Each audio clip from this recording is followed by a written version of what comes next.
नवरात्रि, जिसका संस्कृत में अर्थ है 9 रातें, एक हिंदू त्योहार है जो देवी दुर्गा और उनके विभिन्न रूपों की पूजा के लिए समर्पित है। यह साल में 2 बार मनाया जाता है, एक बार वसंत ऋतु में चैत्र नवरात्रि और एक बार शरद ऋतु में शरद नवरात्रि।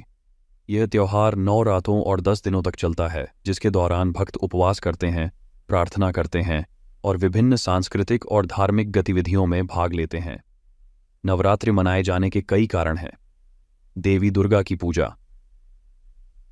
नवरात्रि मुख्य रूप से देवी दुर्गा को समर्पित है, जो दिव्य ऊर्जा और बुराई पर अच्छाई की विजय का प्रतीक है।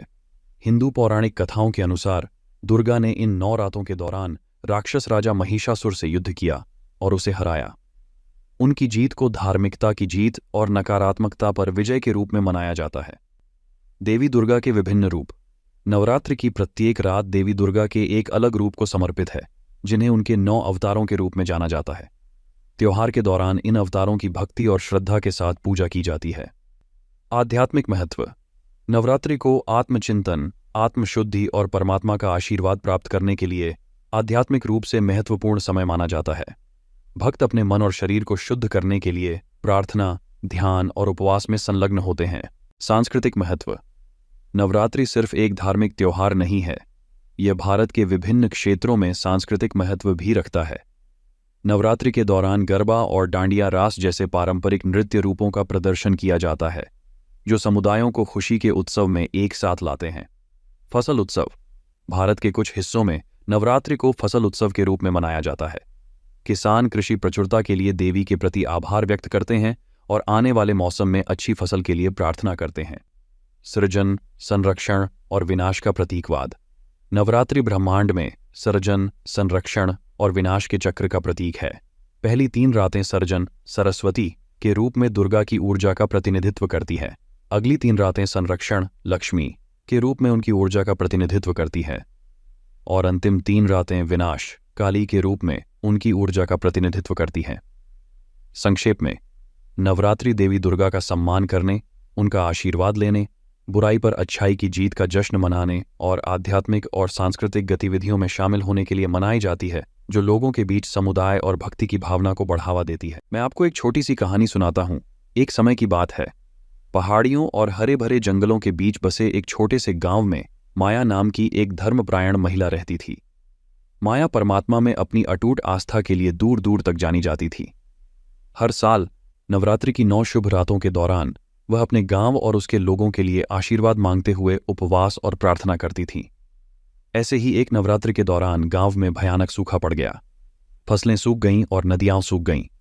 ग्रामीण हताश थे, उनके चेहरे पर चिंता और निराशा के भाव थे। हालांकि माया अपने विश्वास पर दृढ़ रही। उनका मानना था कि देवी दुर्गा, दैवीय शक्ति का अवतार, निश्चित रूप से उनकी प्रार्थनाएं सुनेंगी। नवरात्रि की पहली रात माया ने अपने छोटे से घर में एक दीपक जलाया, जिससे अंधेरा जगमगा उठा।